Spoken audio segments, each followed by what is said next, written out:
کتنے باریک لباس ہوتے چلے جا رہے ہیں خواتین کے، جو مردوں کے بے شرم ہونے کی دلیل ہے.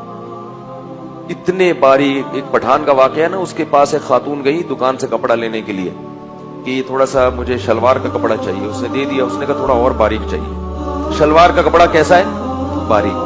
اس نے اور دے دیا کہ نہیں تھوڑا اور. اس نے کہا اسی میں سب نظر آ جائے گا، اس سے زیادہ باریک. اپنا جسم دکھانا چاہتی ہیں. کیسے بےہودہ لباس آ رہے ہیں، اچھی بڑی بڑی داڑیاں ہیں، پگڑیاں ہیں، تبلیغ میں بھی وقت لگ رہا ہے، حج بھی ہو رہے ہیں، عمرے بھی ہو رہے ہیں. بیٹیوں کا لباس دیکھو تو انسان زمین میں گڑ جاتا ہے شرم سے. اپنی بیٹی کو یہ کیوں پہنایا ہوا ہے آپ نے بھائی؟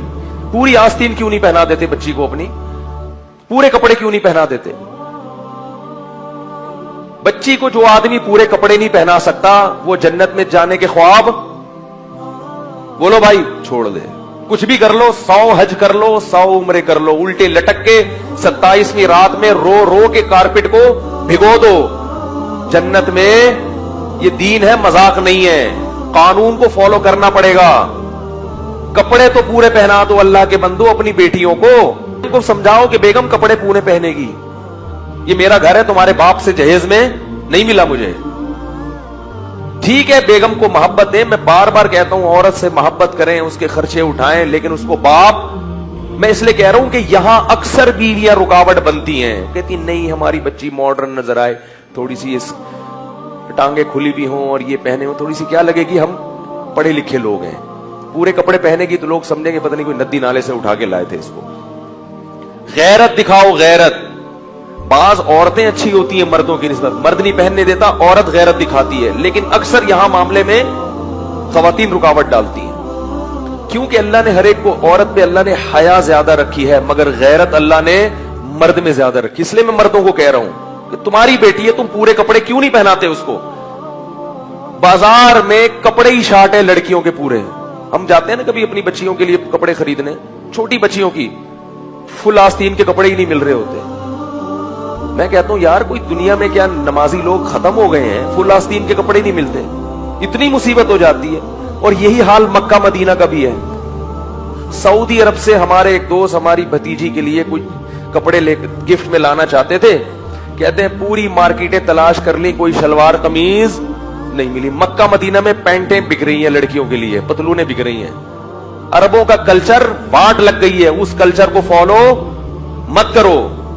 یہ وہ اسلام کا کلچر نہیں ہے جس پہ عرب لوگ چل رہے ہیں. ان کی جو عورتوں کے بےہودہ لباس، ہاں علماء صلحاء ایسا نہیں کرتے، ہم مانتے ہیں، لیکن جو عرب کی عوام ہے عیاشی کی وجہ سے ان کی عورتوں کا لباس بےہودہ بن چکا ہے. ہماری خواتین بھی اسی لباس کو فالو کر رہی ہے.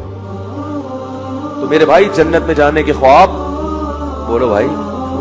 نامحرم کے سامنے آپ کو اپنے جسم کو چھپانا پڑے گا اور اپنی بیٹیوں کو. ہاں بیٹی بالغ ہو گئی، کنٹرول سے باہر ہو گئی. کسی کی بیٹی بے پردہ گھوم رہی ہو، میں اس سے بدگمان نہیں ہوتا.